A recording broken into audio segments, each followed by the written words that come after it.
నమస్తే. తేజస్వి సూర్య నిండు పార్లమెంటులో ఇక్కడ ఉన్నటువంటి రాష్ట్రాన్ని ఒక పాకిస్తాన్ ఇండియాగా పోల్చుతూ అంతకంటే దారుణంగా విభజించులు అంటూ ఆయన మాట్లాడినటువంటి మాటల పట్ల తెలంగాణ వాదులంతా కూడా బగ్గుమంటా ఉన్నటువంటి సిచ్యువేషన్ కనబడతా ఉన్నది. మాట్లాడదాం ఇదే సంబంధించిన అంశంపైన. మనతో పాటు విద్యార్థి నాయకులు ఉన్నారు, లా స్టూడెంటు హరిచంద్ర ప్రసాద్ గారు ఉన్నారు. మాట్లాడేటువంటి ప్రయత్నం చేద్దాం. మీరు వినే ఉంటారు ఆయన మాట్లాడినటువంటి, తేజస్వి సూర్య మాట్లాడినటువంటి మాటలు. ఎట్లా అర్థం చేసుకుంటారు దీన్ని? తేజస్వి సూర్య మొట్టమొదటిగా తెలంగాణోడు కాదు, ఆంధ్రోడు కాదు. మరి మహారాష్ట్రం గురించి ఆయనకెందుకు? ఈయన తేజస్వి సూర్య పార్లమెంట్లో భారతదేశాన్ని పాకిస్తాన్ విభజించినట్టు ఆంధ్రప్రదేశ్ తెలంగాణను పోల్చిండు. పాకిస్తాన్కు తెలంగాణకు ఆంధ్రప్రదేశ్కి ఏం సంబంధం రా భయ్? మేము తెలంగాణలో ఆత్మగౌరవం కోసం, ఆత్మాభి కోసం స్వరాష్ట్రం కావాలని ప్రాణత్యాగాలు తెచ్చుకున్న తెలంగాణ మేము. పాకిస్తాన్ ఎవడు? టెర్రరిస్టులు. వాళ్లకు తెలంగాణ ఉద్యమకారులకు నువ్వు ఎట్లా కంపేర్ చేస్తావు? దానికి తెలంగాణలో ఉన్నటువంటి బీజేపీ ఎంపీలు మద్దతు ప్రకటిస్తున్నారు. వీళ్ళు తెలంగాణలా, ఉత్తరప్రదేశ్లా, కర్ణాటకలా? ఎవర్రాబాయ్ మీరు? తెలంగాణను, తెలంగాణ తల్లిని, తెలంగాణ నేలను అవమానపరిచినటువంటి బీజేపీ నాయకుడు తేజస్వి సూర్య గారికి ఆయన తప్పు మాట్లాడినందుకు మీరు ఈ తెలంగాణ రాష్ట్రంలో ఉన్నటువంటి 8 మంది బీజేపీ ఎంపీలు అమరవీరుల స్తూపం దగ్గరకు వచ్చి ముక్కు రాసి తెలంగాణ ప్రజలకు క్షమాపణ చెప్పాలని నేను తెలియజేస్తున్నా. అదేవిధంగా తేజస్వి సూర్య గారు ఆంధ్రాని ఎందుకు విమర్శిస్తలేరు? ఆంధ్ర తెలంగాణ నుంచి విడిపోయిందే కదా, అది తల్లి అయితే ఇది పిల్ల అన్నారు. మరి అక్కడ అలియన్స్ గవర్నమెంట్ అన్నట, జనసేన టీడీపీతో కుమ్మక్కై అక్కడ టీడీపీ గవర్నమెంట్ అంటే ఇండైరెక్ట్గా బీజేపీ ప్రభుత్వం పరిపాలన ఉంది. అక్కడ మీరు ఏమన్నారు? తెలంగాణను, అమరావతిని దోచుకున్నటువంటి వాళ్ళు ఎవరేమన్నారు? అక్కడ క్యాపిటల్ సిటీని దోచుకున్నవారు ఎవరన్నారు? కానీ తెలంగాణ జోలికి వచ్చి మాత్రం మీరు చెప్తారబ్బా, అందరూ ప్రకటిస్తారు, ఒక్కడు కాదు. నీ అమ్మ బచ్చగా నుంచి పెద్ద పెద్దవారు తెలంగాణ విమర్శిస్తారు. తెలంగాణ అంటే ఏమనుకున్నారు? కొడుకుల కోసి బొందబెట్టి పాతరేసాను. తెలంగాణ జోలికి వస్తే తెలంగాణ అమరవీరుల బిడ్డగా మేము ప్రకటిస్తున్నాం. తెలంగాణ పచ్చి గడ్డి కూడా గండ్రగొడ్డలై మీ గుండెలలో దింపుదామని నేను ఈ విధంగా తెలియజేస్తున్నాం. ఇది మొదటిసారి ఏం కాదు, గతంలో అమిత్ షా కూడా మాట్లాడడం జరిగింది, మోదీ గారు కూడా మాట్లాడడం జరిగింది. తల్లి బిడ్డలను వేరు చేసిండ్రు, తల్లిని చంపి బిడ్డను బతికించిండ్రు అన్నటువంటి. అంటే ప్రతిసారి ఎందుకు తెలంగాణ పైన ఇటువంటి వివక్ష చూపుతుంది బీజేపీ పార్టీ అని చెప్పేసి అనుకోవచ్చు అనా? మొట్టమొదటిగా బీజేపీ అంటే ఇది ప్రజల పార్టీ కాదు, ఇది ఆర్ఎస్ఎస్ మతతత్వ పార్టీ.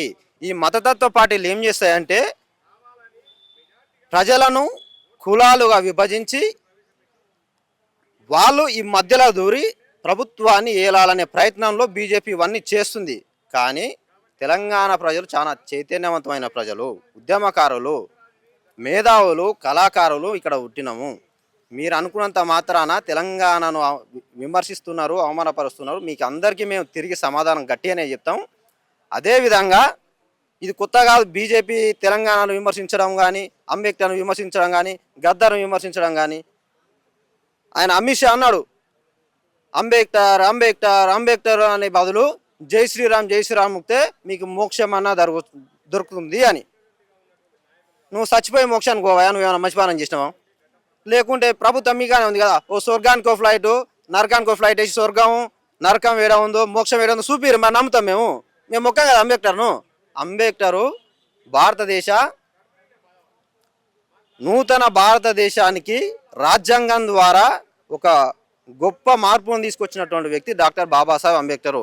ఆయన పేరెత్తే అర్హత కూడా మీకు లేదు అని నేను తెలియజేస్తున్నాను. ఇక్కడ ఉన్నటువంటి అంటే పక్క రాష్ట్రానికి సంబంధించి ఒక బెంగళూరుకు సంబంధించినటువంటి ఒక ఎంపీ ఇట్లాంటి వ్యాఖ్యలు చేసిన తర్వాత తెలంగాణలో ఉన్నటువంటి ఎంపీలు, ముఖ్యంగా ఉన్నటువంటి బీజేపీలో ఉన్నటువంటి ఎంపీలు అసలు స్పందించకపోవడం, అలాగే స్పందించినటువంటి కేంద్ర మంత్రి ఎవరైతే కిషన్ రెడ్డి ఉన్నాడో, కిషన్ రెడ్డి సైతం కూడా అట్లాంటి ఏదో తెలంగాణ అస్తిత్వాన్ని అవమానించేలాగా ఆయన వ్యాఖ్యలు కనపడట్లేదు అని చెప్పేసి కూడా ఆయన వెనకేసుకొచ్చేటువంటి ప్రయత్నాన్ని ఏ విధంగా అర్థం చేసుకోవచ్చు?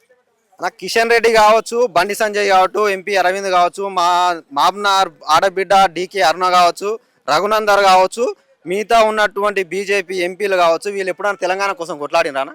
తెలంగాణ మూమెంట్లో బీజేపీలు ఉన్నారా? తెలంగాణ మూమెంట్లో ఉన్నది ఎవరు? దళితులు, ఎస్సీలు, బీసీలు ఉన్నారు. మరి వీడేడు ఉన్నాడన్నా? తెలంగాణ కోసం వీళ్ళు ఎట్లా మాట్లాడుతున్నారు అనుకుంటాం మేము?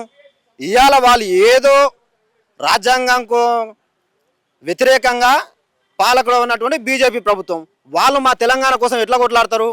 వీడు కూడా వాడే బట్టలు వేసుకున్నారు, బీజేపీ రంగు వేసుకున్నారు, బీజేపీ కండువా పట్టుకున్నారు, ఆర్ఎస్ఎస్ మతం వైపు మాట్లాడుతున్నారు తప్ప ఒక్కడు కూడా మా తెలంగాణ కోసం కొట్లాడినోడు కాదు, మా తెలంగాణ అస్మితం కోసం మాట్లాడినోడు కాదు. అరే మా గద్దర్ సార్, తెలంగాణ రాష్ట్ర ప్రభుత్వం ఈరోజు ఏర్పడిందంటే ప్రధానమైనటువంటి కారణం గద్దరు. ఆయనను విమర్శిస్తూనే మాట్లాడలే, మరి వీళ్ళు ఎందుకు మాట్లాడతారు? వీళ్ళు ఐటమ్ నెంబర్ 6 బండి సంజయ్, ఆయన నాలుగే కోసేదారు, అక్షరం ముక్క రాదు. పాన్పారా కమ్ముకున్నాడు, ఇలా కేంద్ర మంత్రి హోంశాఖ అయినాడు. మరి ఆల్ రానోనికి పోయి మంత్రి పదవి ఇస్తే ఆడేం మాట్లాడతాడన్న? అజ్ఞానులు, మూర్ఖులు, అసమర్థులు. వాళ్లకు తెలంగాణ కోసం, తెలంగాణ గురించి, తెలంగాణ నేల గురించి, తెలంగాణ ఉద్యమం గురించి వాళ్ళకి ఏం తెలుస్తుంది? కేవలం ఈ రాష్ట్రాన్ని ముక్కలు ఏనిక బీజేపీ చేస్తున్న కుట్రలు ఇవన్నీ. వాళ్ళందరినీ తిప్పి కొడతాం. బీజేపీ పాలకులైనటువంటి తెలంగాణ రాష్ట్రంలో 8 ఎంపీలను ఓడగొడతాం, ఖచ్చితంగా ఓడగొడతాం. సో మొత్తానికి ఇది పరిస్థితి.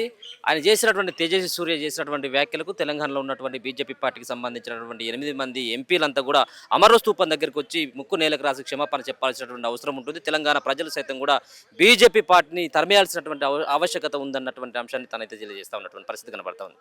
చూస్తూనే ఉండండి మన తొలి వెలుగు.